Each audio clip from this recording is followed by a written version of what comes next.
Hey, everybody.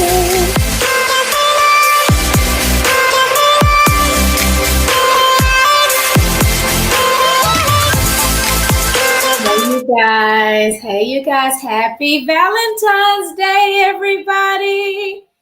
Happy Valentine's Day. How's everybody doing today? Oh my gosh.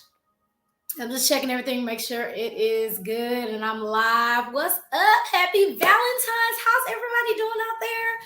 Valentine's, Galentine's, all the different things that we hear. How's everybody doing? Okay, so it's the end of the day. Everybody's getting ready to go out to dinner. Everybody is getting ready to go.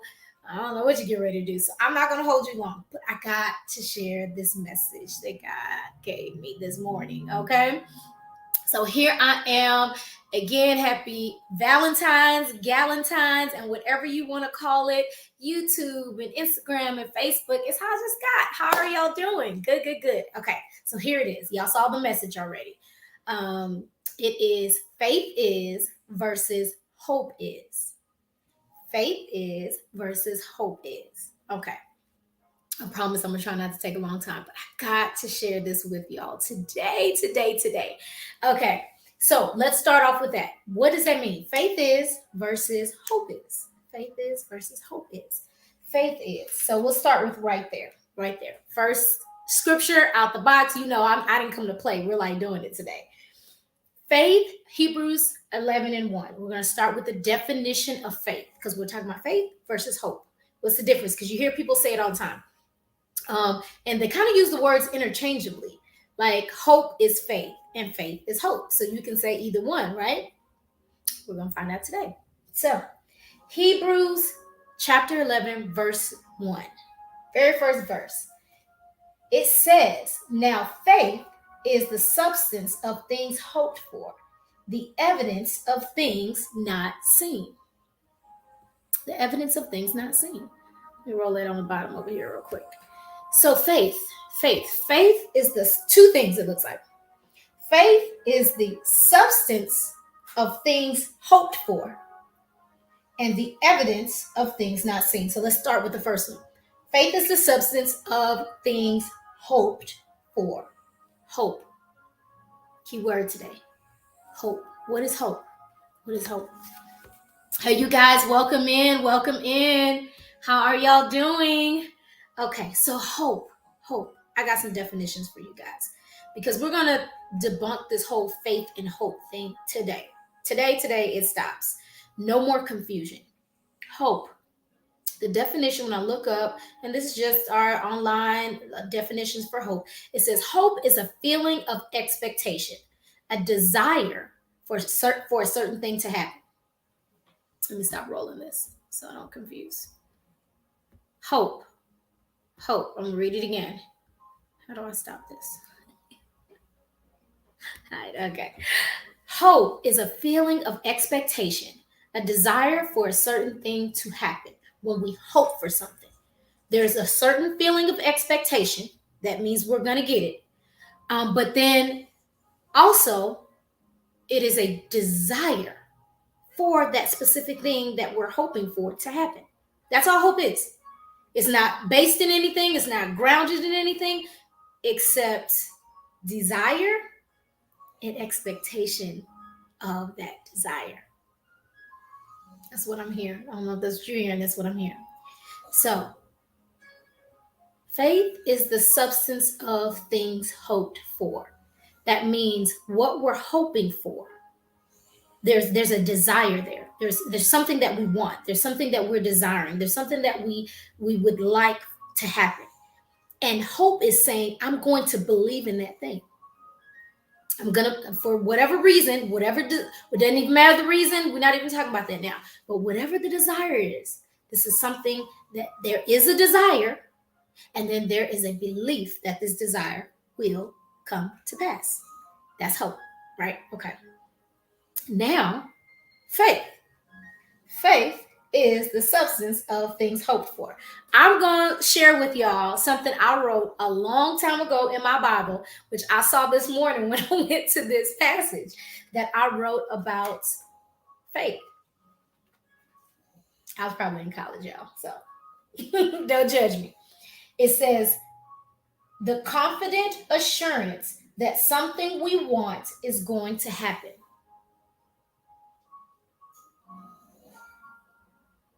I wrote as an explanation for my mind to understand what faith was. The confident assurance that something we want is going to happen. Now, that sounds like hope to me. The definition of what we just read about hope. The confident assurance is expectation that something we want, our desire, is going to happen. It's going to come to pass. That's what we just read about hope. So right now, faith and hope look the same, except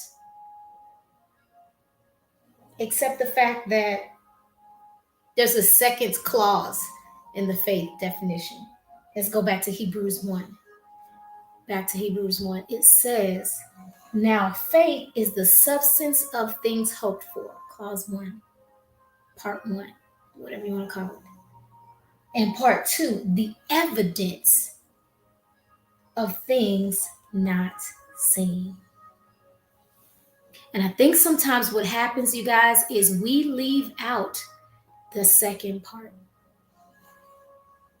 We talk about what we hope for. We talk about what we believe for. We talk about what we desire. And then God will give us the desires of our hearts. We want to throw that, scripture in there. That's so not in context, even how I just said that. But you hear people say that. And I said these things for years as well. Not having a true understanding and revelation on these words and these scriptures that I'm just saying. And then believing, and like, why didn't this happen? Okay, this is why. The second part is, it's the evidence. What is evidence? It's proof. Proof of something that's not seen. How do we have proof of something that's not seen? Proof of something that's not seen. So we got the first part, hope, down. We got that down. Faith. Faith is made up of these two things. What we desire and believe that will come to pass, because we hope for it. That's what hope is. We desire and then we believe that it's going to happen. That is a hope. That's our hope. But the second part of that really isn't our doing. It's God's doing. Because it's evidence of things not seen. Now, you and I, we're physical. We're here. God is the only that's spirit without a body, I'll say. Because we are spirit beings, but we're in a body. God is the only one that's invisible. He's the only one that's not seen. We talk about invisible realms. We talk about realms of the spirit. We talk about heavenly realms. Those are things that are not seen. They're not on earth here. Okay. And then evidence. Who's the one that's in charge of giving evidence? Us? Providing evidence. We're hoping for the thing. So we can't be the one that's in charge of providing evidence. This is God's role. So the first part is us. We've got to hope and we've got to believe in the thing that we hope for.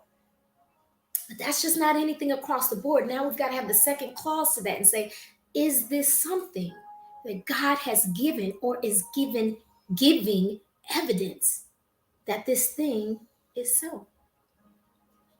Because we haven't seen it yet. So that's what I want to tackle right now, really quickly.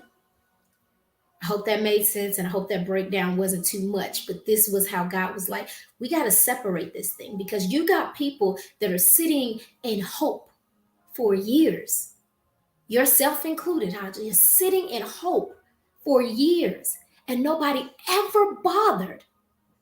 God is saying to ask me to provide evidence of the thing that they're hoping for. That means you could be sitting in something that God said, I never said that. That's no, you just wanted it. God, I want to be a millionaire 3 times over, and a billionaire, gazillionaire 3 times over, because now millionaire is not enough anymore, right? So I want to be a billionaire, gazillionaire, trillionaire, whatever, 3 times over. I want to have all my needs met. I want to have. And God said, I didn't agree to that. So meanwhile, we're sitting in hope, that expectation that this thing is going to come, because God is a good God, and I believe that I want these things, so they're going to come to pass. That's what hope is. And that's what it looks like to be sitting in hope. And so let me tell you what God said to me about hope. And that is in this definition right here. Proverbs 13 verses 12 says, hope deferred makes the heart sick. I can read the second part of that, but we're really only talking about the first part. Hope deferred makes the heart sick, but when desire comes, it is a tree of life. I'm going to read that in the Message as well. Message Bible version. It's a little bit easier to understand. Let's see. It says, unrelenting. It's kind of rough, y'all. Unrelenting disappointment leaves your heart sick, but a sudden good break can turn life around. That's even worse to me. Because hope could be one of those things where the second part of the clause comes about and God is like, okay, yes, this is going to happen, and I'm going to give you proof and evidence for this. And now you're really standing in faith because we've got the hope down and we've got the evidence from God down. And so now we can stand in it. But the message just says unrelenting disappointment. That lets us know that this is not faith. Hope is not faith. Just because you have hope does not mean you are operating in faith. If you have hope by itself, stand alone, guess what that's called? Unrelenting disappointment. Now that's a shocker, and that should be an eye-opener for all of us that are walking in hope. Hope in itself is not bad, we see, because hope is the basis of faith. It's the basis. It is the foundation of how to have faith. First, you got to be able to hope. You've got to be able to believe in a thing. You've got to desire, and then be able to believe in that desire. You have to hope. So hope in itself isn't bad. It's just hope by itself is not what God desires for us. Because hope by itself equals unrelenting disappointment. That is disappointment that we just keep facing over and over and over and over again, because we're just hoping, and we're just hoping, and we're hoping, and we're hoping some more. We're hoping for a thing to come to pass, never having the other side of that. Well, God said, yeah, this is the thing that I do want you to hope in. This is the thing I do want you to hope for. I do want you to believe for this. I want you to have faith. That's what faith is comprised of. But that hope by itself, that unrelenting disappointment, going around that hamster cage, that's why it says hope deferred makes the heart sick. Hope that just keeps on going. It keeps going. It never comes to pass. It's deferred because it's only you. It's just you, your hope. It's not tied to anything substantial. It's not substantiated in any way. There's no proof or evidence for that thing. You just pulled it out of the sky and said, I'm hoping on this. That's what makes the heart sick. Okay. I got to tell y'all a quick story before I move on to how we now operate in faith rather than hope. So I had a dream, and I'm not going to go into the details of the dream. I don't know, maybe I'll start sharing more about dreams and stuff like that later, but I'm going to share this part. So I had a dream, and I was dealing with a situation. I was preparing, and I was packing and organizing and orchestrating and putting things together. And there were some things that I was getting rid of. There were some things I was packing. There were some things that I was purging. And in the midst of doing all this, I saw my curtains like down with all the stuff that I was packing. And I was like, in the dream, I was like, who took my curtains down? Like, why are my curtains down? Like, I didn't put them down. So I don't know how this happened. Maybe it was a mistake. And I put them back up. And then I keep doing what I'm doing, and I'm packing, and I'm organizing, and I'm purging, and I'm getting rid of, and I'm putting things, you know how when you're moving, you're putting things in stacks, and you're like, okay, this is what we're donating. This is what we're packing to take. This is what we're going to get rid of, what we're trashing. This is it. And then you get your stacks, so I'm doing all of this.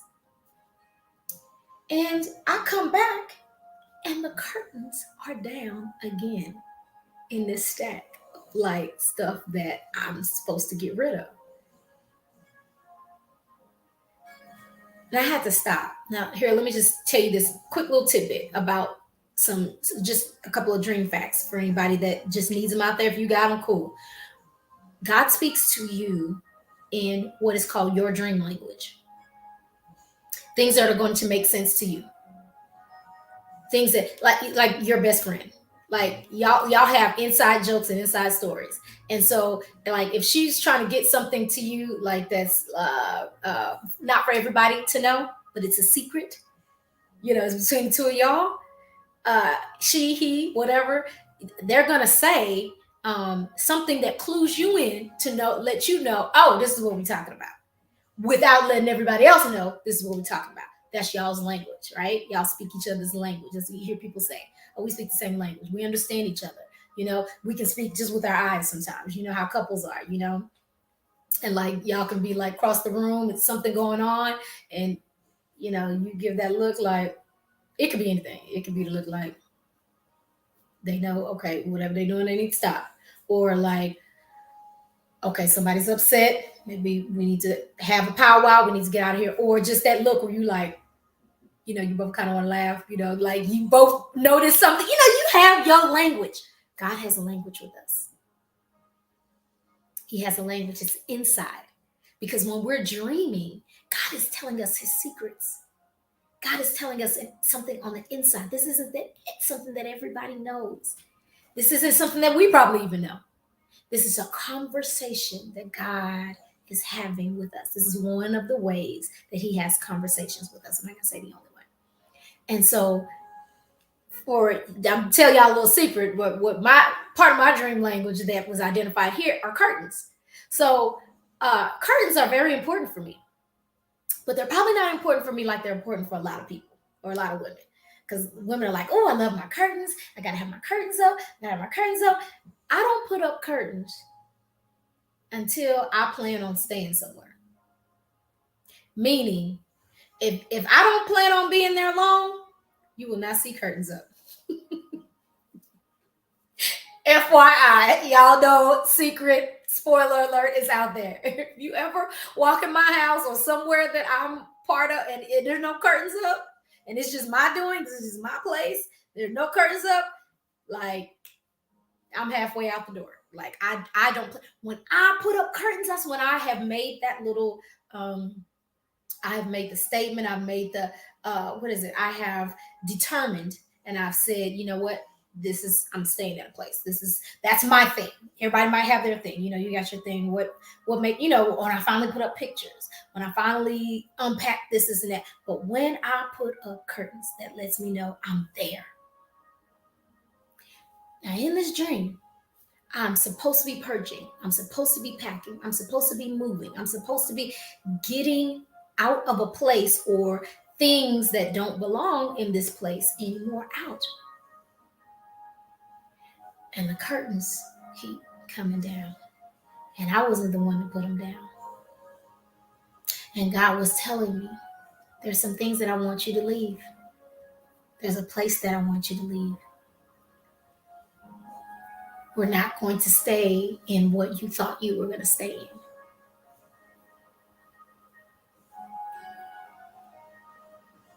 Now, when you really, start, guys talking to you in dreams and stuff like that, like there'll be some real lessons and hard stuff and things. It's hard pills to swallow. They're not always nice and pretty and just, oh, you're going to go get this and oh, look at this opportunity that's coming your way. No, God is going to tell you truth.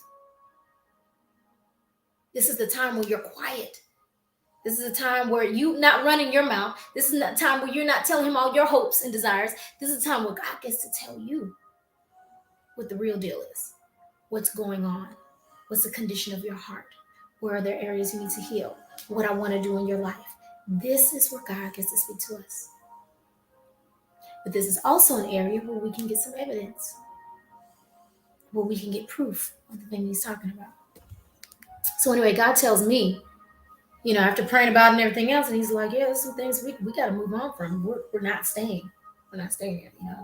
That's the gist of the dream. I'm not going to give you all the details and everything. But I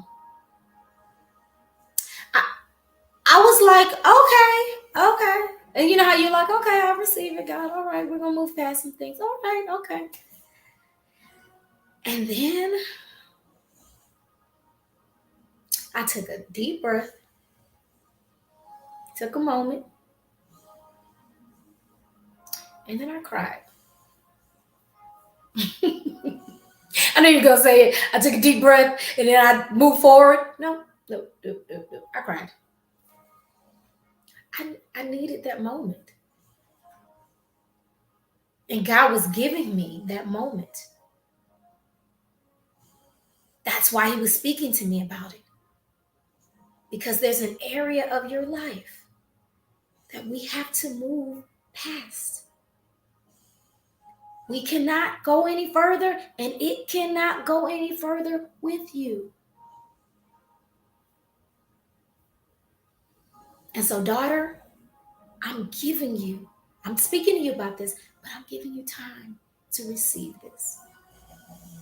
And so I said this. I said it, and I was like, okay, God, I get it. And actually, I didn't cry immediately. I was like, okay, all right.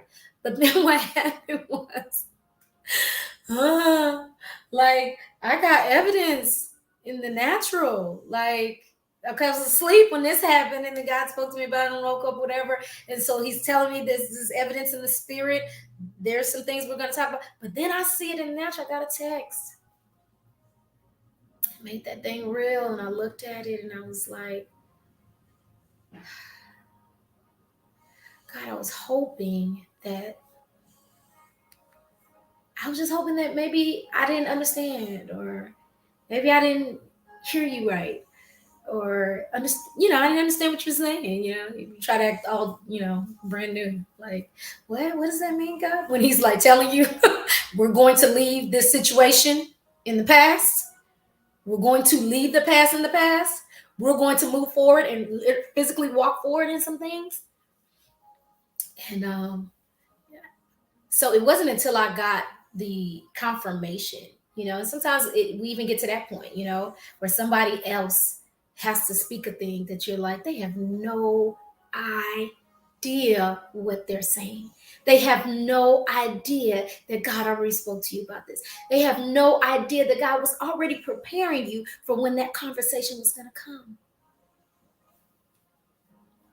And it's not always like bad things, sometimes it's good things.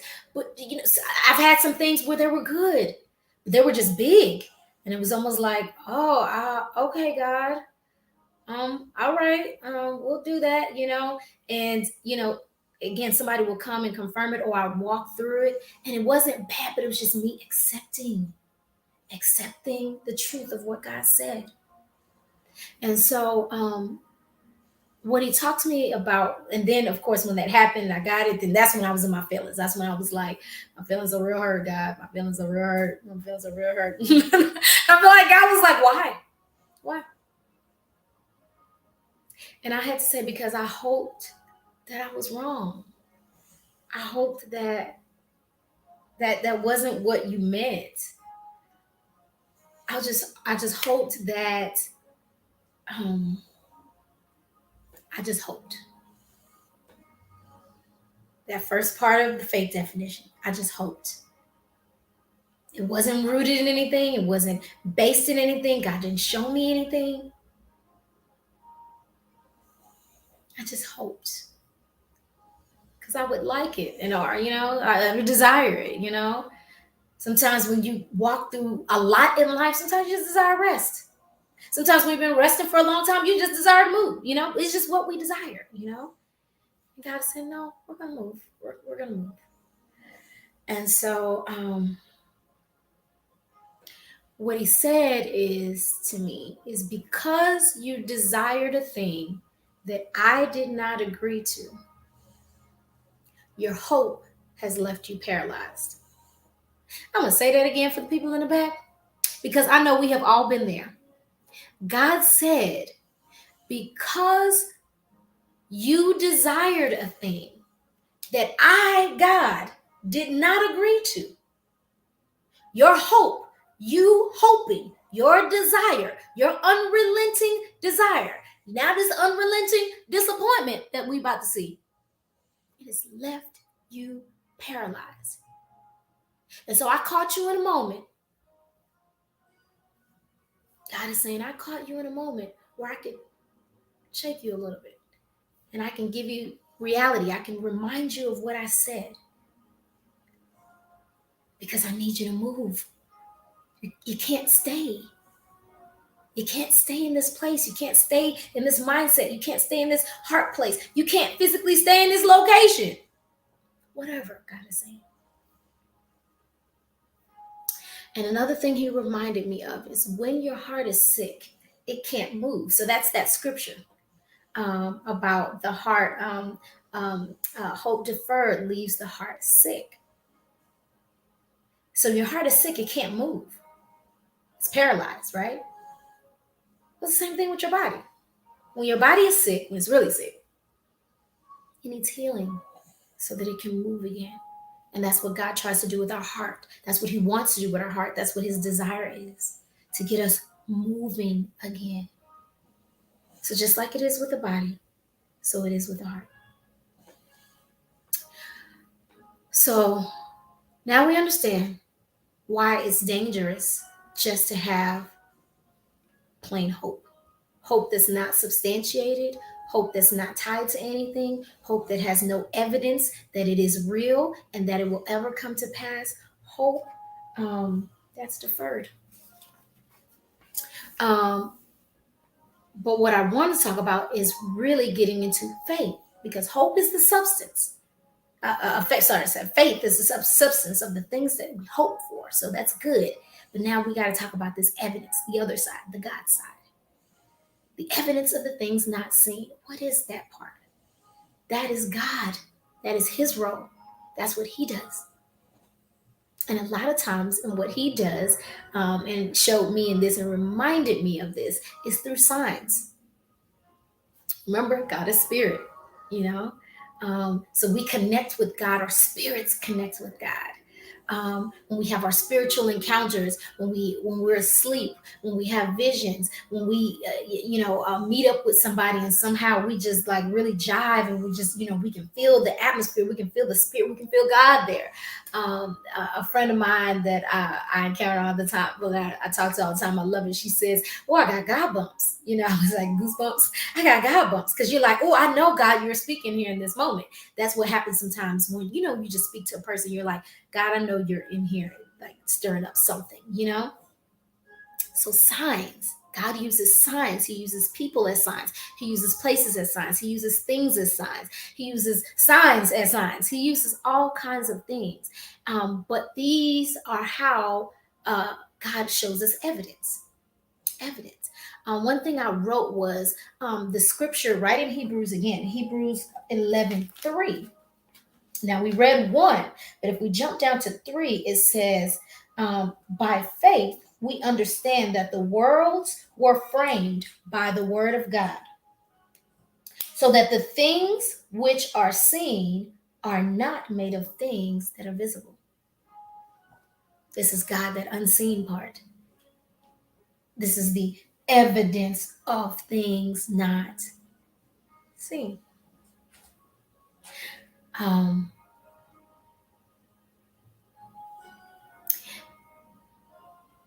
when God speaks, when God shows, when God confirms, when God gives you proof, they're from a spiritual realm. They're from the unseen with our naked eye, not earth, what we're looking at, the unseen realm. Remember, we're spirits. And some people, you don't want to believe, that's fine. We are spirits, and we're in a body. That's why when we die, that's dust to dust. This goes back to the earth, and our spirits are now to send to heaven to God. If you going the other way, that's a whole other message. That's why we need to be connected to God, and really, even more so in this season, get an understanding of God, of life through God's eyes. Because if we're just living life through our eyes, we're going to be in for a rude awakening. Because we didn't create this earth. We didn't create this world. We didn't create any of this. So there's no way we can have a full picture of what this is. We've got to be able to see life through God's lenses. Now, that's a whole nother message. But here, we're tapping into, or God is allowing us into an unseen realm, an unseen area, an unseen, what we want to call part of life. And in the unseen realm, remember in the New Testament, when Jesus was teaching his disciples to pray, he said, "Let these things be on earth as they are in heaven." You're praying for things to be manifest, to come into fruition, to come to pass on earth as they are in heaven. That means it already occurred. That means in that realm, in the heavenly realm, this thing already is. It's established. It's like a baby that's being born.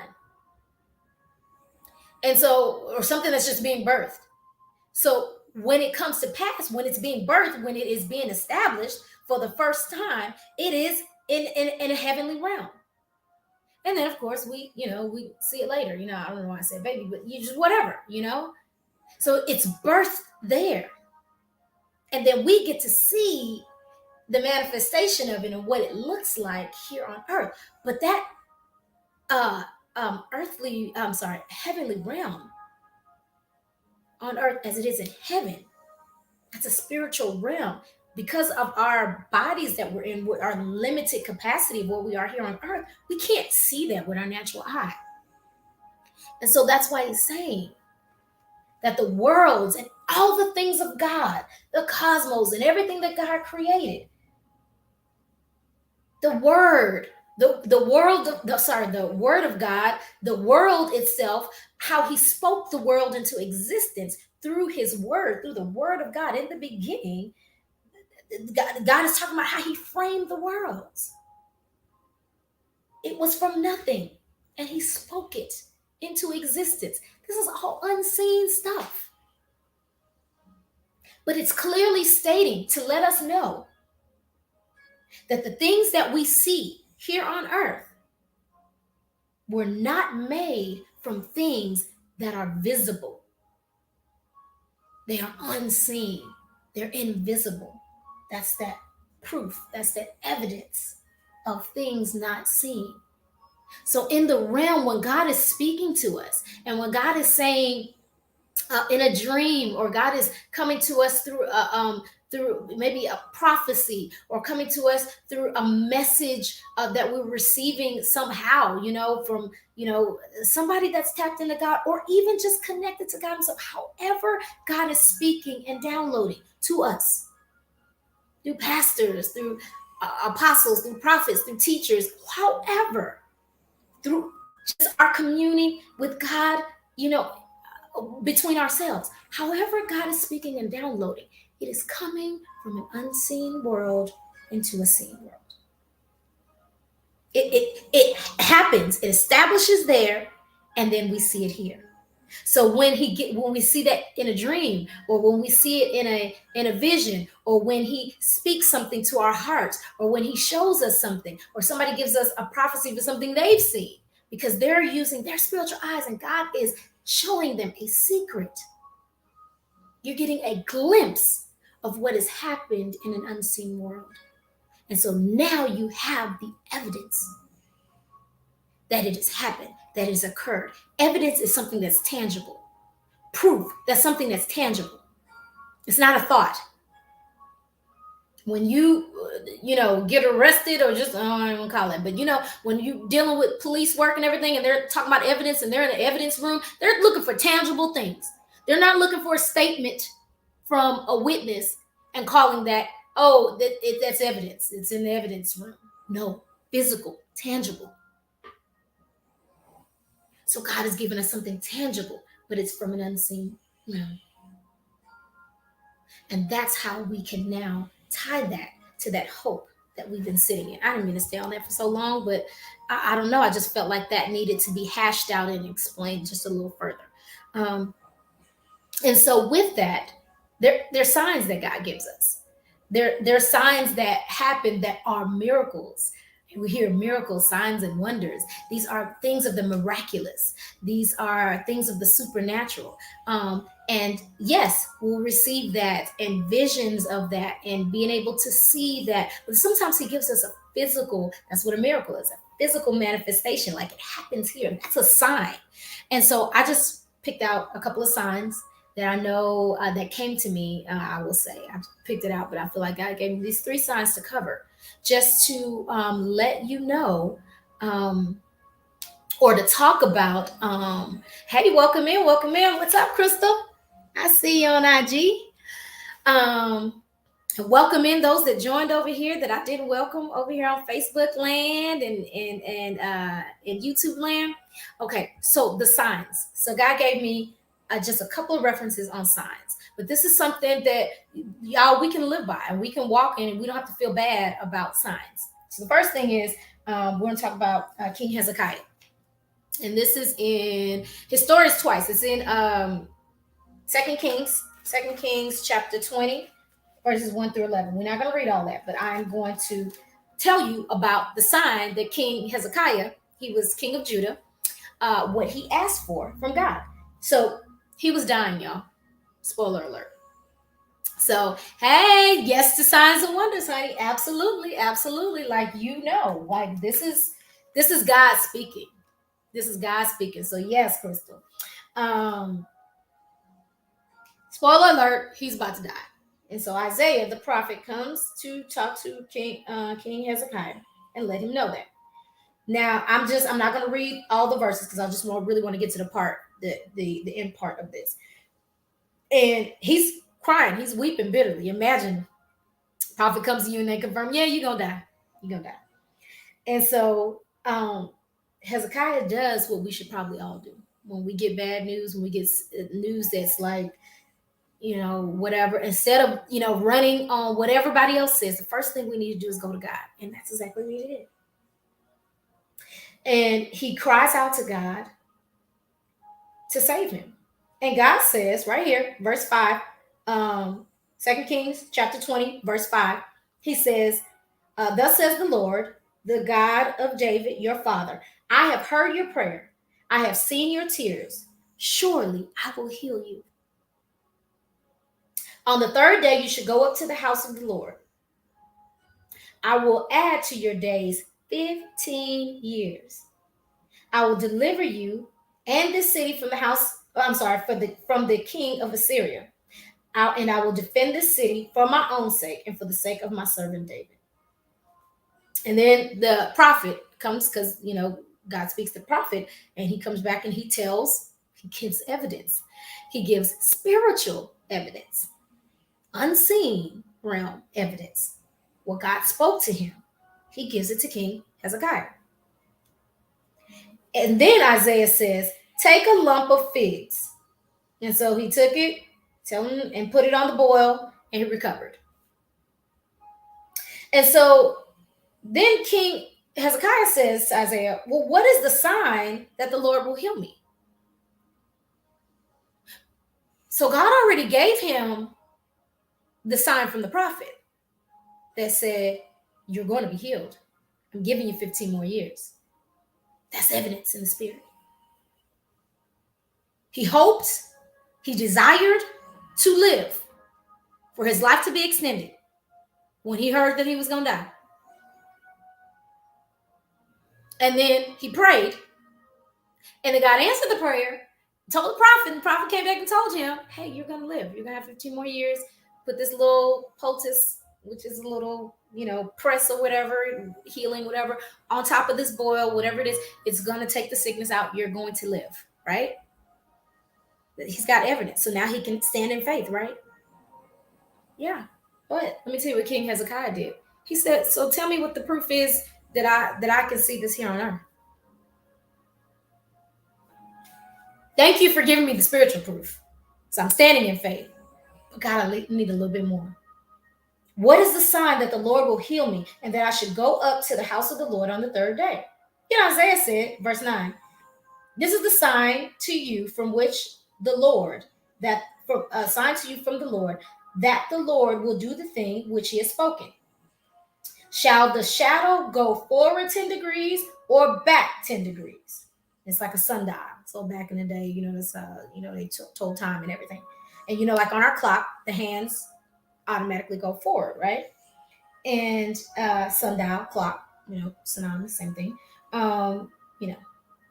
relatively. And so Hezekiah says it's an easy thing for the shadow to go 10 degrees, to go down 10 degrees, like forward, because that's the way the clock goes. But no, let the shadow go backward 10 degrees, turning back time. That's a miracle. He's asking for a miracle here on earth as evidence to what God said. And so the prophet cried out to the Lord, and the Lord brought the shadow 10 degrees backwards, by which it had gone down on the sundial of Ahaz. These are things that let us know things we can stand in faith. God speaks a thing in the spirit. God speaks a thing in the spiritual realm. And we can always grab a hold to that. But remember, we're human. We got this body. We don't see, we only see in part. We don't see the whole picture. So we may not really even have full understanding. So here he says, I'm lacking a little something. I know you said that, but my humanness is getting in the way, King Hezekiah says. So God, can you give me a sign here on earth? And God gives him the sign. Now he can stand in faith while his healing is taking place. His healing could be immediate. His healing could have took 5 years of the 10 years, of the 15 years. We don't know. Oh, actually it says in there. But I'm just saying for you, for anyone else. That means there's a time we got to stand in faith. That's what it means where it says stand in faith. Because you've got the hope part down. You got the desire and you believe. And now God has shown you a thing. That's what you can stand in faith for. You do not stand in faith for just the things you hope for. You're going to make your heart sick. It's going to leave you paralyzed, unable to move. And it's going to be an unhealed wound that holds you back. That's why God says, don't forget about the second part. If you want to read again, it's also in that same story. It's also in Isaiah chapter 38. Same story. Isaiah is giving his account of what happened. Here's another one, Gideon. Y'all know Gideon? Judges chapter 6. And this is in verses 36 through 40. And God was telling Gideon, you're a mighty man of valor. You're going to win this war. You're going to do this. You're going to do that. And Gideon's like, okay, how do I know that you are really talking to me and that this stuff is really going to come to pass? He asked God. Y'all, we can ask God. We should ask God. When he says that something's going to happen, when he says the thing is going to happen, and even if he tells it to another person that brings confirmation or whatever, we have the right to go to God directly and say, show me. We can seek him for these answers. He said, you will seek me and find me when you search for me with your whole heart. Seek him. He will answer. Okay. So Gideon, Judges chapter 6, verses 36 through 40. So Gideon says to God, if you will save Israel by my hand, as you have said, this is the promise. This is what he's believing for. This is the hope, because they all trying to be saved. So like, this is the hope. Now I need the evidence, God. Look, I shall put a fleece of wool on the threshing floor. If there is dew on the fleece only, and it's dry on the ground around it, then I shall know that you will save Israel by my hand, just as you said it. I'll believe you, God. I'll stand in faith. And it was so. It was so. When he rose in the morning the next day, he squeezed the fleece together and wrung dew out of it, water, a bowl full of water. God did it. But then here goes Gideon. He's like, okay, well, maybe that was just a fluke. Maybe it wasn't. It was just a coincidence that happened. So I'm gonna ask you again, God. Don't be angry with me, but just let me ask you this one more sign, please. And he says, let me test this, because I need this evidence. I need to be sure. If you're gonna ask me to do this, God, I need to be sure. That's what I be doing. Like, I need to be sure. Like, send me another sign. Number 12. No, let me say. I'm just playing. But it took a while. I'm not gonna lie, to get there to where we're confident. And so now God can speak a thing once or even twice. Just like my little story earlier, where I heard him and I was like, okay, God. But then, that evidence came through in the physical, and I was like, okay, I receive it. I'm moving forward. And so he said, let me test this one more time, just once with the fleece. Now let it be dry on the fleece. The next morning, let it be dry. And all the ground around it, let there be dew. Let it be wet. And God did so that night. And it was dry on the fleece, but there was dew on the ground all around it. God will give you the evidence. That's his job. It's not our job. First part, hope, believe. Faith is the substance of things hoped for. That's our part. God's part. Second part. And the evidence of things unseen. He's going to give you evidence. He's going to give you the proof. He's going to give you the thing to say, yes, this is my voice. Yes, I agree with this. Yes, this is my word. Yes, this is my guidance. And now with the two, you can stand in faith. Okay, one more thing. Last thing. You guys, we got to be open and stay aligned to God as he shows us more of the picture. Because here's the thing. God will say a thing, but remember, it's only in part. We only see in part. He's only going to give us a piece of the picture, because we not God. We probably couldn't even handle like everything that he would tell us. If he showed us the whole picture, we couldn't handle it. So he's not even going there with us. He's like, look, I'm just showing you this part. Your job is to believe and to stand in faith on this part, because I've confirmed it, right? We got to stay connected to God. We don't just receive that part and then just move with it and keep going and just, okay, God, you gave me enough. That's it. Oh, no, I'm driving the car now. I got it.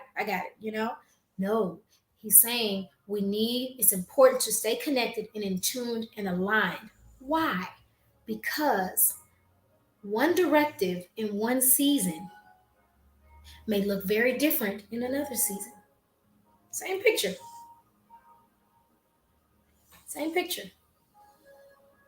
He might say, okay, now put all the blue pieces on. And put all the blue pieces on. And then another season, he says, okay, wait, now put all the red pieces on. But wait, you told me to put all the blue pieces on. Okay, but you were doing that. That's good. Now I want you to put all the red pieces on. Well, I don't understand because I thought I was only doing blue piece. I didn't say that. I just told you one instruction, one directive. And in the next season, he's going to give you something else as he reveals more of the picture to you.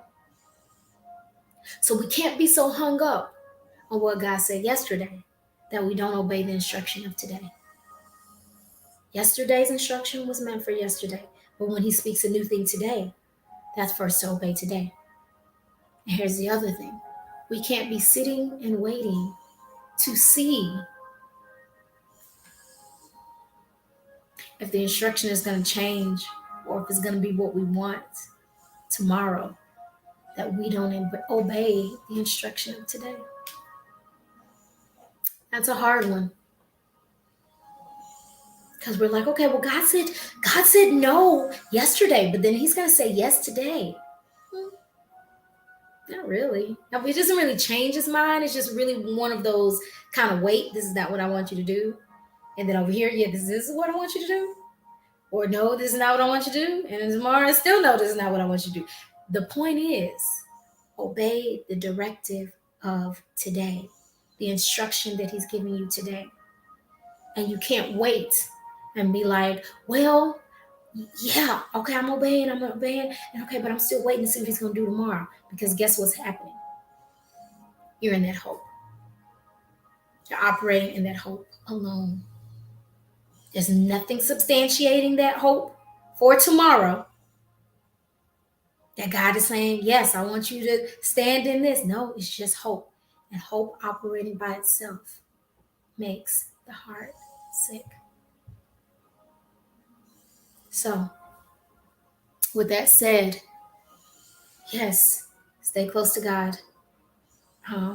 Stay receiving from him and aligned with him. And this is just life, because the picture is coming together. Every day we're getting more pieces of your picture, the picture of your life. Who else better to guide you? Who else can guide you but God? So we have to stay connected. But here's the other thing. We've got to obey what he's saying today. Don't keep holding on to that hope for tomorrow. Faith for tomorrow, but not hope for tomorrow.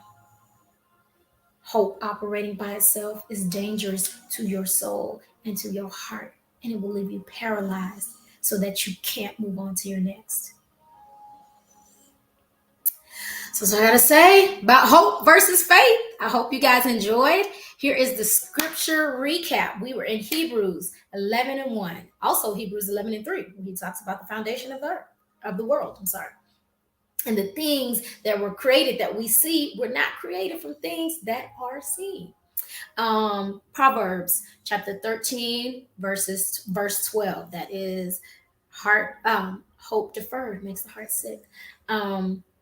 The story of the signs for King Hezekiah. That's in 2 Kings chapter 20, verses 1-11, and also in Isaiah chapter 38. And then lastly, talking about Gideon. Love talking about Gideon, because Gideon, he's like the average dude. He's like us, It's just like, God, I can't do this. Like, you want me to do what? I'm not that great. I'm not that great. That's what Gideon kept saying. And God kept reminding him, you are as I say you are. You're a mighty man of valor, and I'm going to deliver this victory into your hands. That is Judges chapter 6, verses 36-40.